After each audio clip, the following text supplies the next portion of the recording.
Samantala may isa pa pong kaso ng nawawalang bata na nanatiling natutulog ang kaso ng batang si Jael Flores sa Parañaque na 6 na buwan nang nawawala. Mula nang ilipat ang kaso ni Flores sa Women and Children Protection Desk ng CIDG mula sa PNP Anti-Kidnapping Group, wala nang naging paggalaw ang kaso.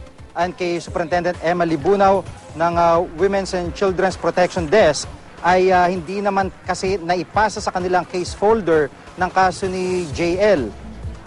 Dahil dito hindi nila maaksyonan ng kaso kaya walang naghahanap sa 4 na taong gulang na bata. October 22 pa nawala si Jael. Isang kapitbahay nakakitang karga ng isang babae ang bata. Pero akala raw ng saksi, kaanak o kasambahay ng pamilya ang babae. Nagawa ng artist sketch ang pinaginalang dumukot sa bata.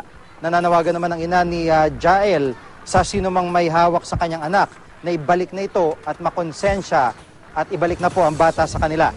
Sinubukan po namin mag-set ng interview kay Superintendent Emma Libunaw ng CIDG Women and Children's Protection Desk.